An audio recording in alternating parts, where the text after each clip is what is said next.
Congressman Emmer, yeah, I was reading a little bit about how you first got into politics, and it reminded me of something I would have done if I had heard trees where I was living were going to get cut down unnecessarily. Could you talk a bit about when you first got the political itch? It's funny. You went all the way back. Yeah, literally.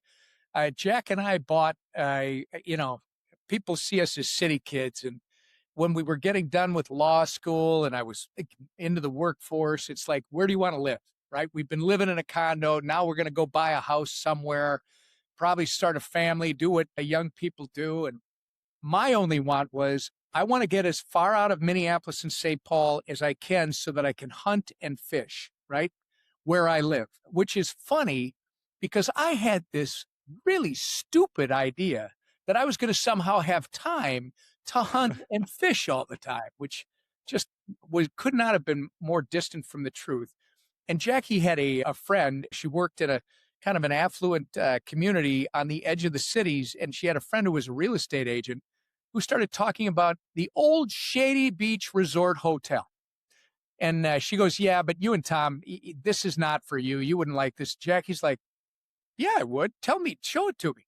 So she takes her out to a place called Lake Sarah, where the old Shady Beach Resort Hotel stands on top of a hill that's 2 acres big and slopes down towards the lake.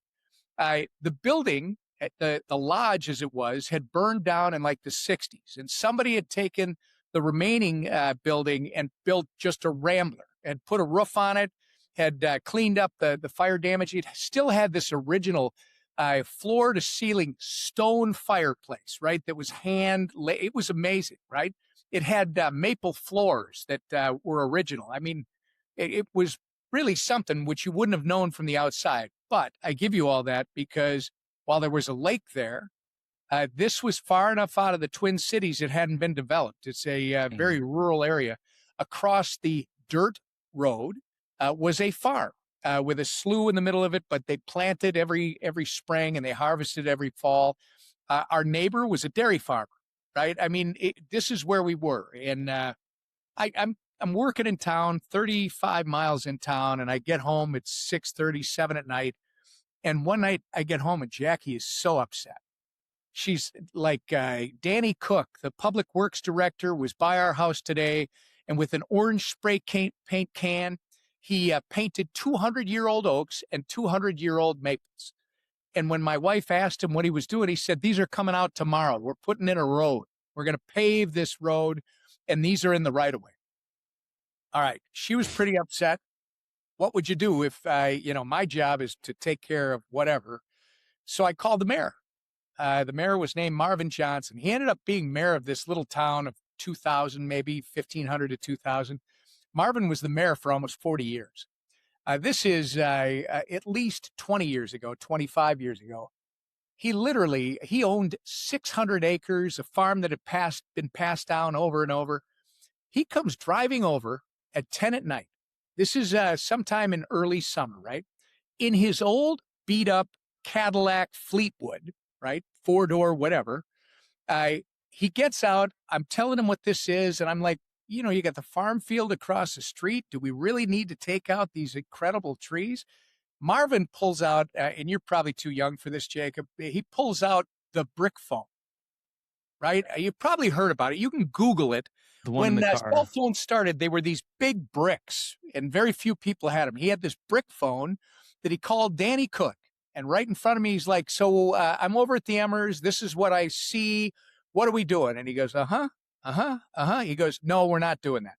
You're going to move the road 6 feet into the farm field. You're going to leave the trees where they are, and let's just make it happen. And that was the beginning for me, which is funny that you asked me that, because I just told somebody today that the whip's office, it's a customer service business, right? Right now in this whip's office, I work for all the members. We are their customer service representative. When they got a problem, when we're trying to get their vote, all that, we're here to serve them. I watched a mayor of a tiny little town show me what public service is supposed to be about, which is not about the public servant, about the people that you're there to work for. And it just was a great example. I ended up running for the city council, by the way, not because I was so proud of the fact that the mayor solved my tree issue, because within a year they came back, right? Because they're putting in the new road, and they tried to assess me $30,000 for again, the road that I didn't want or I didn't need, and a sewer that I didn't want. And so I started going to city council meetings because, Jackie and I are young. We're just starting our family. 30 grand was a lot of money 35 years ago. And anyway, I ended up running for the city council. Somehow I got elected, and the rest is history. I'm sitting in front of you in one of the, probably the best office outside of the speaker's office in the United States Capitol. And whoever would have guessed. What more can you ask for? Being on the Law of Code podcast in the nicest office. Well, and then you're talking to me. I'm just a simple Midwestern kid that loves my family and somehow ended up serving. I mean, if I can do this, anybody in America can do this. It's a great country. It really is. It's arguably the most important social experiment that we've had in human history. And I think one thing that stood out to me when you were telling that story is that you picked up the phone and called the mayor. A lot of people would have said, sorry, honey, that's too bad. Like, what a shame. We'll try to talk to them tomorrow. Maybe we'll hug the tree when they show up tomorrow. What was it, do you think, that led to you to pick up the phone and actually take it into your own hands at that moment? So it's funny. I was going to give you a little bit of a hard time. Most people wouldn't do that. Look, I'm going to have a 40th wedding anniversary this Saturday. There's one reason you stay married. You listen to her. It's only been 2 years for me, Congressman, so I'm still learning. Yes, dear, are the two most important words that you can ever develop for a long and happy marriage. But no, so when it comes to why did I pick up the phone, I think it's the same reason that you wanted to hire me when I was a lawyer. It's the same reason that you want me to be on your team. If you do, I get things done. I don't accept, hey, we tried. Yeah. No. And I truly ascribe to the belief that if you want to change something, forgive me for my locker room language, but get up off your ass and go do something about it. I mean, I ended up running for the Minnesota State Legislature because my incredible bride, at a Sunday morning while we're sitting at a coffee shop, we dropped the kids off at home after church, told them to do their chores. I took her to the neighboring town 5 miles away, and Jack and I were sitting on the sidewalk across from Lake Minnetonka, a big lake in the western Twin Cities, reading the paper and drinking a cup of coffee. And I read in the paper, hey, look, our state rep is retiring. He's not going to run again. I wonder if that has anything to do with him carrying that loaded gun through the airport last week, right? Ha, which was true. And my wife looks at me and says, well, why don't you run? I said, why would I do that? I mean, we're just entering our peak earning years. We've got all these kids. Why would I do that? My wife is the one who said the words that I don't remember the exact ones, but she took my words and shoved them in my face when she said, aren't you the one who says if you're not willing to do something about it, you should shut your mouth? And here, I mean, you should meet her and you should ask her, do you regret that statement? Or, yeah. Well, that could be. I don't think she regrets. Yeah, that could be a good follow-up episode. If you do want to arrange that, let me know. I'm more than happy to do that. We could put it in the Emmer family files. Just remember, everybody likes her. Not everybody likes me. Yeah, I could say the same thing about my wife and I and our friends. What I think is really, really important there, though, and something I've heard, I've listened to a bunch of interviews that you've done, is you were talking to people about the Clarity Act, and they were saying, what if we don't get it passed? And you said, well, wait a second. I'm not the type of person who thinks about what if we don't do it. We're getting this done. And if we think we're going to get it done, we're going to find a way to get it done. How are you feeling right now about the Clarity Act? I'm feeling optimistic about it. What's happening right now? I've been optimistic, but I don't like the last 48 hours, right? You've got this same, I think red herring is what they would tell you it is in law school, right? Be careful of things that you're being told are real, but in fact, they're being used for a different purpose. Do I have a problem with people finding a way forward with the ethics issues and some other stuff? No, and I understand the White House doesn't either, as long as it's fair.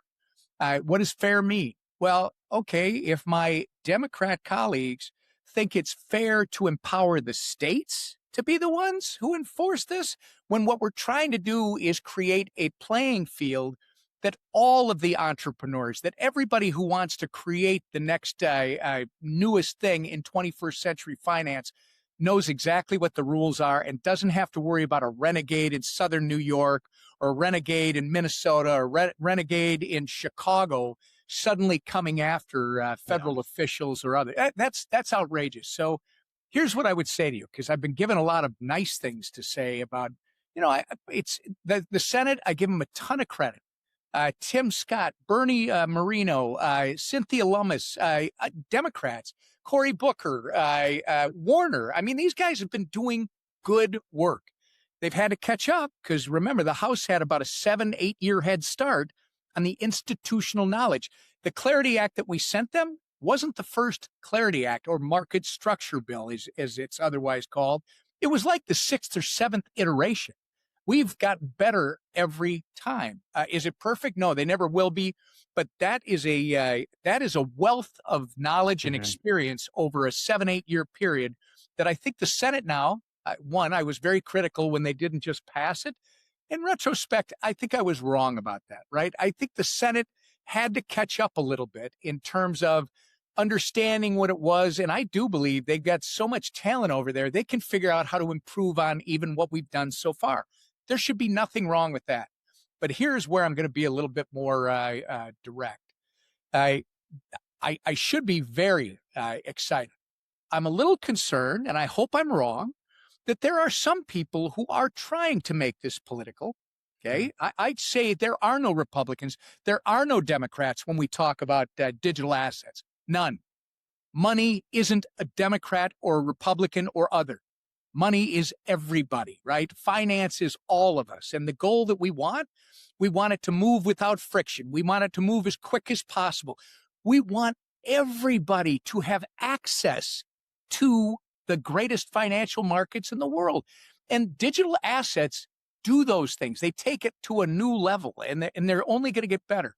So we did the Genius Act a year ago, the stable dollar-backed stablecoin bill. French Hill, our chairman on the House Financial Services Committee, I steal this phrase from him because I love it. He says regularly that having the Genius Act without the Clarity Act, which is the market structure piece, is like inventing a cell phone and then not constructing the towers that you need to run it. The Clarity Act, for everybody listening, you probably already know this, but this is where people can figure out, am I going to be considered cash? Am I going to be considered a commodity? Am I going to be considered a security? Why is that important? Because if you're cash, you're dealing with the Treasury. If you're security, you're dealing with the SEC. We don't need renegades like the guy who ran the SEC under Biden, who literally was shutting down the industry, and he was doing enforcement through, or he was doing regulation through enforcement as opposed to actually doing the job of serving the public that he was supposed to be doing. You might remember him. His name is Gary Gensler. I'm not a fan. And he's gone. We don't want to go back to that. But I bring it up because I am beginning to get concerned in the last 48 hours, and I hope I'm wrong, that there are a group of people over in the Senate that somehow think this needs to be an issue that carries over after the midterms. All right? I would think that the industry, if it were me, I would identify the people that I'm talking about. I would literally go out and reserve a bunch of TV time, which they've been known to do, in different battleground races. And I would send a message to the leadership in the Republicans and the Democrats over in the Senate that, look, we are going to get involved if this doesn't get done. We are just letting you know now. Because Kevin Gannon, who's so good in my office, he's responsible for this stuff. Kevin's belief is this has to get done before they leave for the August recess. I'm not disagreeing with Kevin, but if my suspicion turns out to be accurate, well, then it doesn't matter because somebody's trying to run the clock out, and they have to be reminded again. This is not about Republicans and Democrats, and you're not going to turn it into a partisan issue. But you know what? The industry can literally deal with the partisans who are refusing to move this thing in a bipartisan, nonpartisan fashion. So I'm not being nice, I know, but that's not what I'm here for. I want to see this thing get done. Yeah. And I think, again, the committee, Republicans and Democrats, have done great work in the Senate. Very proud to call them our partner, but they got to get it done. Yeah, well, teams in the House, teams in the Senate have been working so hard, as you mentioned, 6 or 7 years. You guys have been working in the House on some form of market structure for crypto, and not because the industry is getting a free pass. It almost has less to do with crypto, I would say, than it has to do with the American people and giving them some form of protections, some form of separation. You don't get the FTXs when things like that happen. And so I hate how, and I think part of it is on the crypto industry, because a lot of times it's, oh, crypto, we need crypto. It's like, no, we need the financial freedom. We need the opportunity for Americans to choose whether they want to use these assets or not. And this just, if anyone should be fighting against clarity, it's the lawyers who are going to lose a lot of money because they won't be litigating these issues in courts. No, but let's back up, because FTX, I agree with everything you just said. I want to put a little border on some of it when it comes to clarifying, because I think you and I are on the same page based on what you just ran through. But FTX, the reason FTX happens is because we do not have a market structure bill. We don't have rules of the road, so a scam bankman fraud can literally come into this country and start his project here in this country. Why is that important? Because he was in Asia and then in the Bahamas, and there was no oversight. And by the way, he wasn't running a digital asset program. He was running a scheme as old as finance itself. It was a Ponzi scheme that he was using digital assets for, and somehow he was conning some of the most sophisticated investors, institutional and otherwise, into giving him tons of money. I mean, that was the reason that we need clarity, not, for me. And Europe, I think Europe has not done it right. And California, I think, is too much. We got to have it from the federal government. You have to have rules of the road, but you got to be very careful not to limit. And you know what's happening over in the Senate right now? And I love my banking friends, the legacy banking financial system. I love them all. But you know what? You are putting a full court press trying to stop the Senate from doing what needs to happen, because this is the place, Jacob, where we may part ways. This is happening whether the United States of America wants to recognize it and deal with it or not. This will happen here if we do what we're supposed to, or it's going to happen somewhere else, but it is going to happen. I would much rather have it happen right here in the U.S. and be the leaders. And look, the traditional banking thing I was reading this morning, my friends, who is it, John Curtis and one other one, John I know better. And I understand where he's coming from, but somebody's got him convinced that we're going to have deposit flight. Really? No. I mean, I'm the consumer, right? Take my election certificate away. I don't want a senator, even if he's my friend, telling me that I have to stay here and I can't go over here, because over here would be less expensive, would be faster, would be more under my control than over here. This is the problem that we're running into. And I think that's where the catch-up had to take place, because the reason it's so important that Congress gets something done, even if it's not perfect, and nothing ever will be, but it's pretty good, you got to get it done, because it's about having people feel comfortable with where it's at, and more importantly, so we protect the 21st. Well, first, it's not the 21st century. We protect the existing two-tier financial system, not forever. We should not be in the business of saying you've done this for 100 plus years. We're going to protect it so you can do it for another 100 plus years. No, we are going to create an environment where you can evolve into 21st century finance, because, digital assets are so disruptive and potentially destructive that Congress does need to put some light touch regulation, We do need to be monitoring how this develops with the industry, right? The people that know and the consumers who are the ones that get impacted. We should all be doing that. It starts with the market structure bill. Then we will improve as we go forward. But that legacy banking system, you think they're going to look that way 50 years from now? I mean, they're not. And if they do, well, then we're like Italy. We're like Spain. We're like, the great countries from, hundreds of years ago. We don't want that. We're in the No, United States of America. We move forward. it's the bad. When are you running for president, Congressman? You know what? Are you talking about my local legion? No, oh my God. I mean, I don't know. I feel like you've got a great perspective, and the servant leadership that you employ, and the energy and everything. I'm a big fan. One thing I want to just touch on though that you mentioned too is like the protectionism for banks, and I think that's an important thing to touch on. But also, if we go back throughout history, imagine if they said, well, what about scribes? We don't want to lose scribes, right? Why would we use this thing called the printing press? I'm It's still just upset about that. it's such a dangerous way of thinking. And I think humanity as a whole benefits from technology, and we don't know what's going to happen. Like we can all say, and I don't think deposit flight's a real thing, because stable coins just mean more people use the US dollar, which means There will more be money more sits. deposits. Exactly. There'll be Yeah. more deposits. But either way, I can't tell the future. So maybe there'll be something I don't foresee happening. So anyways, that's a big thing. One thing that I've given you quite a few shout outs on this podcast, which is for lawyers that are interested in the legal layer of emerging tech, that's mainly the audience, is the BRCA. You introduced that in 2018. It's bipartisan. It protects developers.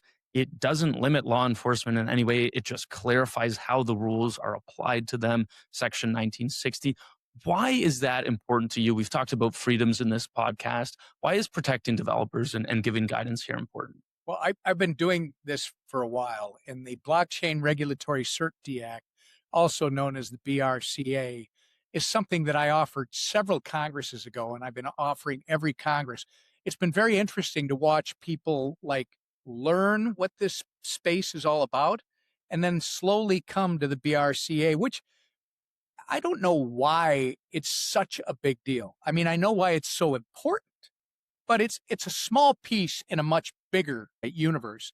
But it's an important piece, and it has to do with money money transfer businesses, right?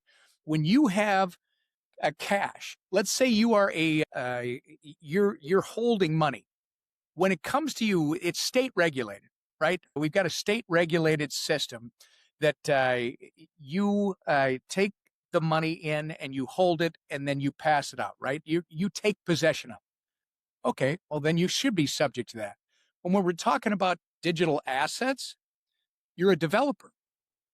Your software is being used, but guess what?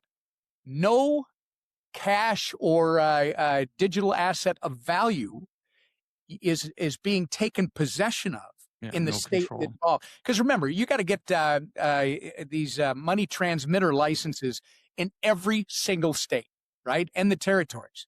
That's insane. And having all the states be different, to me, it's incredibly insane. The argument about law enforcement, and look, I respect our law enforcement. I know that there's this belief out there by law enforcement, some of my U.S. attorney buddies, oh, digital assets, that's where all the criminals hang out. That's where all the fraud. Ladies and gentlemen, cash is still king. Cash will always be king. You can secretly move cash much easier than you can ever move a digital asset. I go back to the senator from Massachusetts who shall go unnamed. When the Ukraine-Russia war broke out, she starts talking about how the Russian oligarchs are all moving their assets out of Russia using crypto.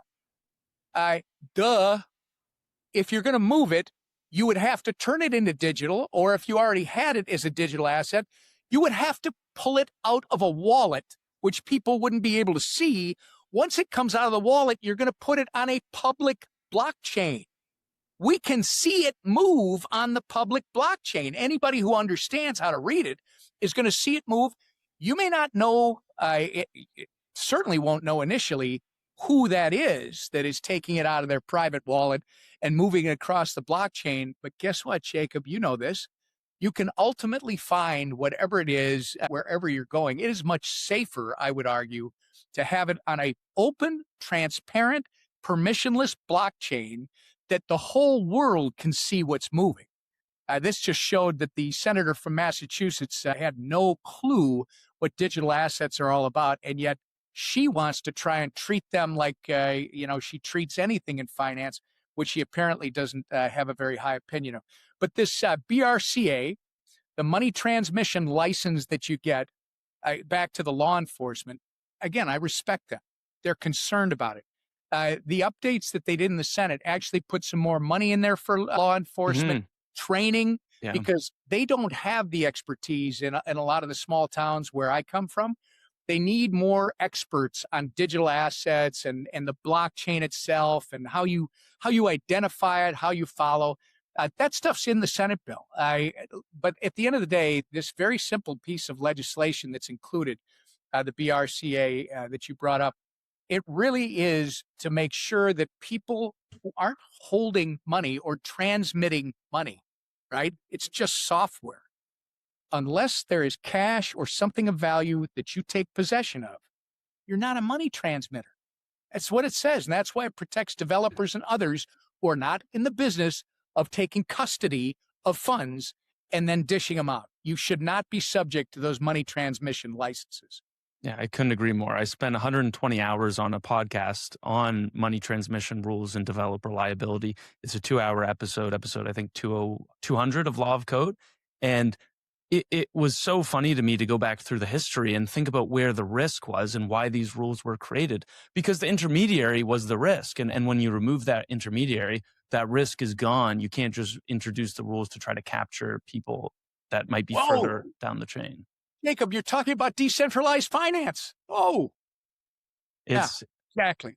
Yeah, it's really important. What the BRCA thankfully remained unchained. It's in the Senate. The ethics was obviously the new one. What I think is really hard is when it comes to bills like this. It seems to me, and I'm not in the rooms, I'm not having these conversations, but it seems to me that some people are looking more to score political points than to protect Americans, because we've seen with the Stock Act, we've seen a lot of other sort of congressional limitations or limitations on powers from people in office from profiting and things. There hasn't been, I don't think, any prosecution in insider trading under the Stock Act. We're now getting people trying to push these rules that might not even be constitutional, that might not be upheld, to score political points, and that to me is what's holding up the Clarity Act right now. Do you see us getting? I mean, I don't need to ask you if you see us getting to a resolution, but what are your thoughts on that? Like, am I directionally correct there? Well, you just said it in a different way what I opened with, where it's like, I hope I'm wrong, and I hope you're wrong, but I think I unfortunately. Well, hopefully we can get them back to first principles, which is, hey, you want to protect the public interest. We want to protect the public interest too. It's a bad look if people in elected office are issuing and sponsoring tokens. Okay.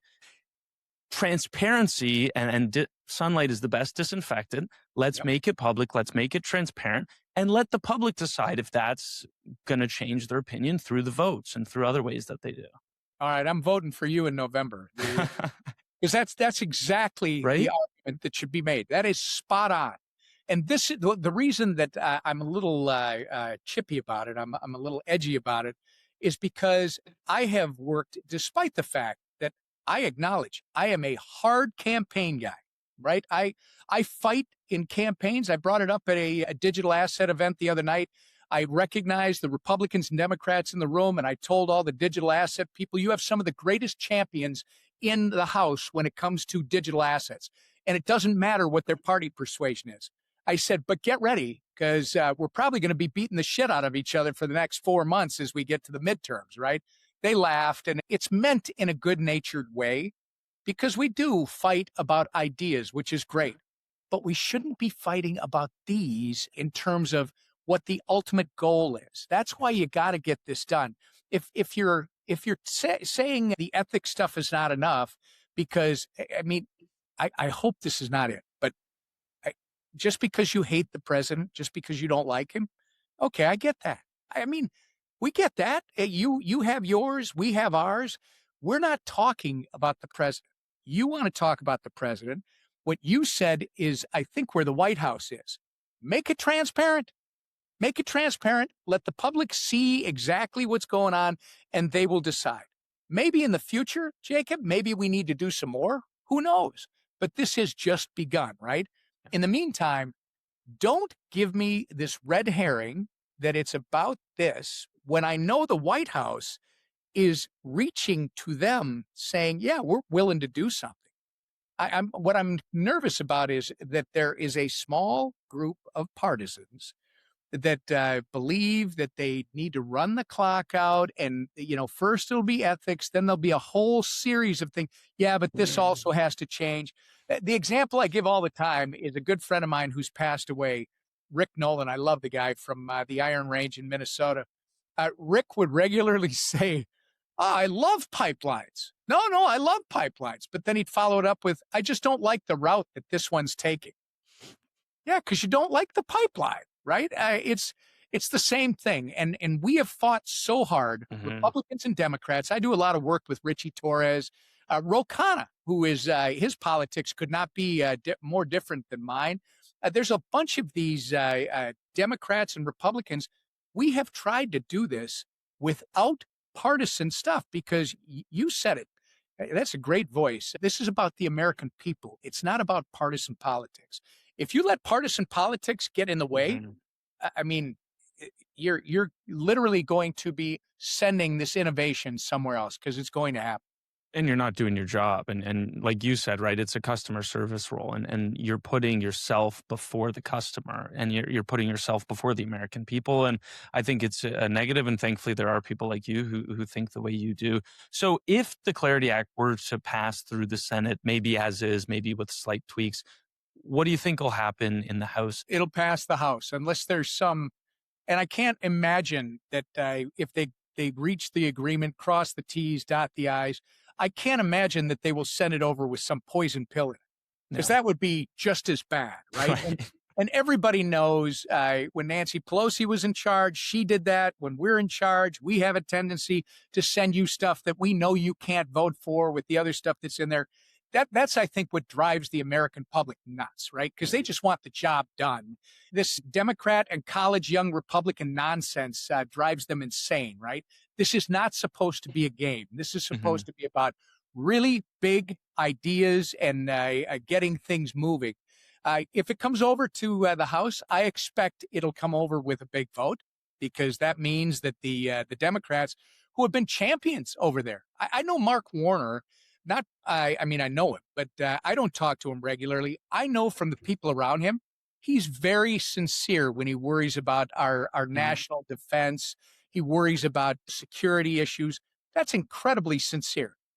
We got to give him space to make sure that he's comfortable with the security issues that are in there. I understand he's come a long way in getting there. So you start getting these guys, they'll have a big vote. And then guess what? It comes over the House. I'm going to tell you right now, it passes the House in whatever form they send it, as long as you don't have some partisan poison, whatever in it. We're going to pass it in the House. The Americans want it. I'm going to argue the world wants it. The cab driver down in Brazil 100%. wants to use dollar-backed stable coins. The young lady in Africa, where women are not given access to the financial system, she wants to be able to use it. Our own citizens want to be able to use it, and it's time. And you know what? The existing two-tier legacy banking system, once this is done, they will be using it. And you watch how fast they start innovating. It's going to be good for all of us. And, people can tell me I'm wrong, but you know what I'm right about? You're never going to find out if you just sit here with your thumb in your nose. You got to do something. Yeah. No, it's so true. And I've seen you say the world is run by people who show up, and everyone is really working hard. And I'm optimistic. I know there's reason to be pessimistic, but I'm optimistic. I think if we all keep pushing, that there's a way that this can get done. When it comes to politics, I think people are fond of saying the good old days. It didn't used to be this partisan, it's very different now. Similar things have been said of my generation. Kids don't want to work anymore. if you go back, there's this great thread on X a couple years ago where they went back every decade until like the 1840s, and a newspaper had something along the lines of no one wants to work anymore. Politics being partisan, being seemingly cutthroat. Has it changed in your career? Is it really as different as some people think it is from when you first got involved in 2004, 2005? So there is a change, but it will probably not surprise you, but it's probably not what you're expecting. First, let's start with the good old days. I had a friend, I haven't read this, but I got to go back and read it now. I had a friend telling me, when we were talking about how politics has turned into a very emotional, almost borderline violent, you're either with me or you hate me, and it's all that. And this guy was saying, really? Do you remember when Andrew Jackson was running for president? There are stories where you'd go to listen to Andrew Jackson while he was on the stump. And if you were standing in the room and when he was giving his high charge, calls out, people are cheering. If you weren't cheering, somebody would mark the back of your trench coat with a piece of chalk. Why? Because you were clearly a plant and you weren't there because you supported the future president. And guess what? You'd probably get beat up on the walk home. So the idea that human beings suck, right? We're emotional. We sometimes we say stuff that we regret later. I mean, it just happens. The good old days. What's different is this: in this town, I can ascribe blame to specific people, but it's not a Democrat issue and it's not a Republican issue. We all own this. This is a societal issue. We don't trust each other anymore. We do not respect one another and tolerate one another's position. I mean, I was raised to look, I don't have to agree with you, but I got to respect you. I got to respect that you have your opinion and I have mine. And you know what? At the end of the day, they might never come together in alignment, but we still got to live together. We're still going to see each other. It doesn't mean we can't be civil. Mhm. Doesn't mean we can't celebrate the things we do agree on. And I think, especially in this building, that's the part. I think the pandemic was the final straw, Mm.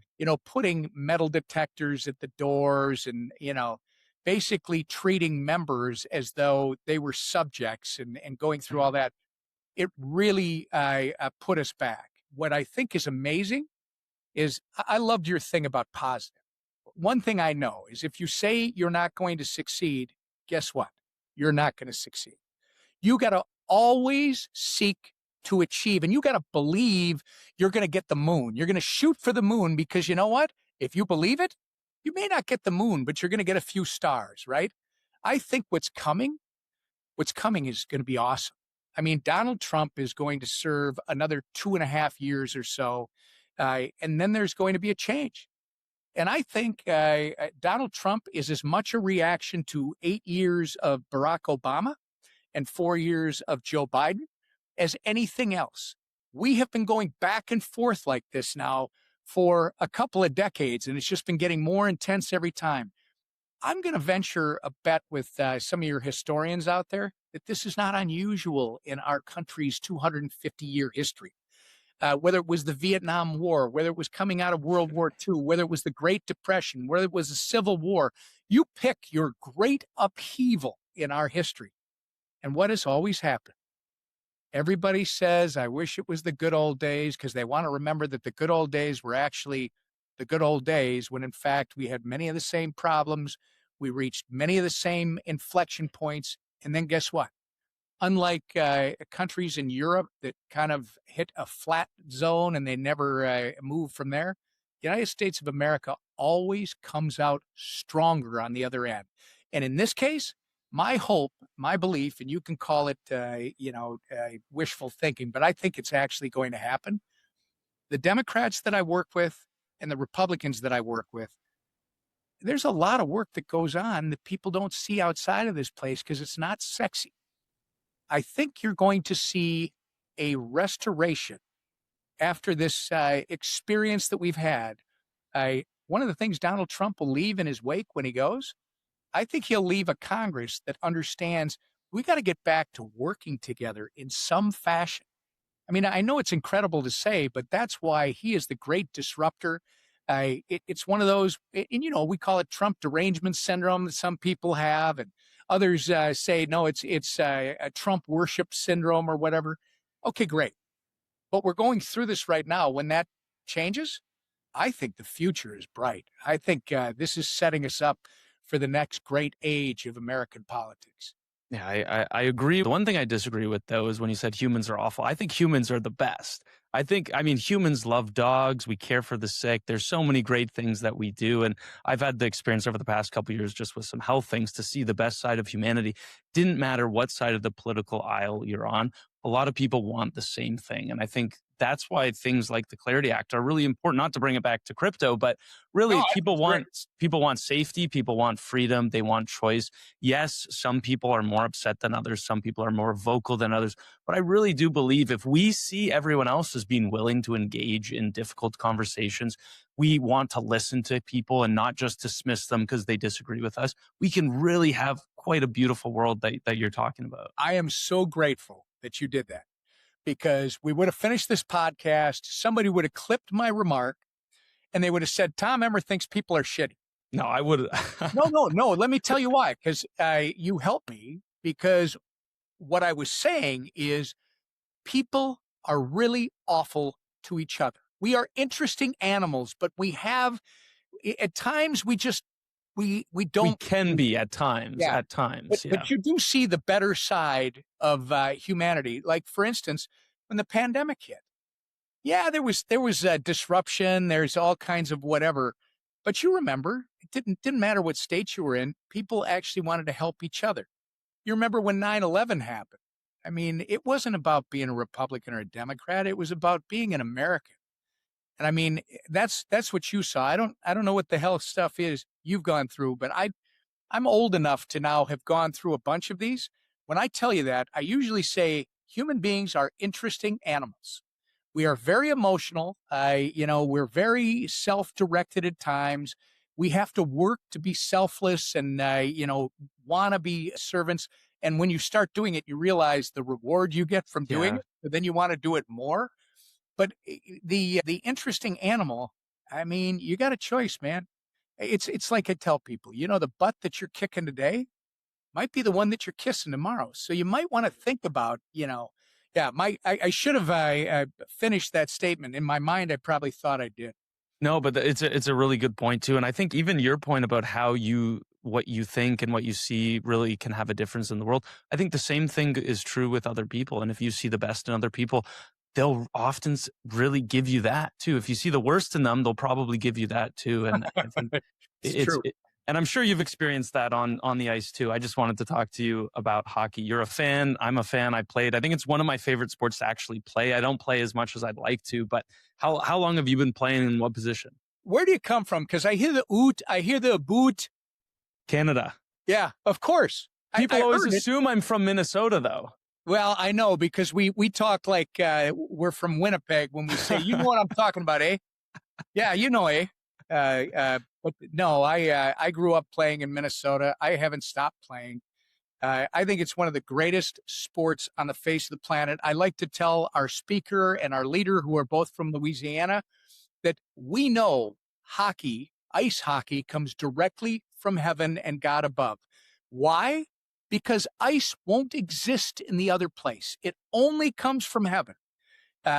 It's also one of the greatest, as you probably know, when you and I are talking politics, hockey is life, if you think about it. Everything I needed to know comes from two places: raising 7 kids and growing up in a locker room with a bunch of guys that, and then later coaching, right? Hmm.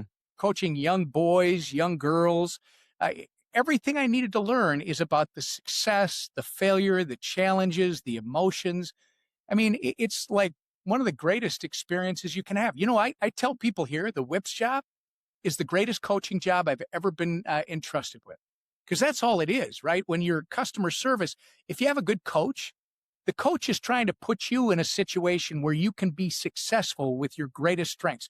Maximize the strengths, minimize the weaknesses, make sure that person on the bench is achieving the most that they can achieve. And in this case, that they're doing what they came here to do. You do that, you can be incredibly successful. The other thing is, and you probably experienced this growing up in Canada, eh? Uh, you got to believe. You got to believe. I mean, in my office, if you ever come and visit, there's a big portrait of Herb Brooks on my wall. There's also the 1980 Olympic team, because I think what they did is something that more people in life should aspire to. They had no business winning a gold medal. They did stuff that never should have happened. Why? Because they believed they could somehow. I think that's what people like you and me, that's what we need to be doing. Even the digital asset space. Stop complaining about the obstacles that are in front of you. Get involved. Start calling your senator, calling your legislator. I told you at the beginning of the podcast, for the guys that are involved in the campaign stuff in the industry, because they got involved as an industry a couple cycles ago, really big in the last cycle, flex your muscle again. Let them know we expect this to get passed, not by Republicans and Democrats, but by Americans, for Americans. Do the right thing. And I think, you and I, we'll just keep selling it. And hockey is the greatest sport on the face of the planet, period.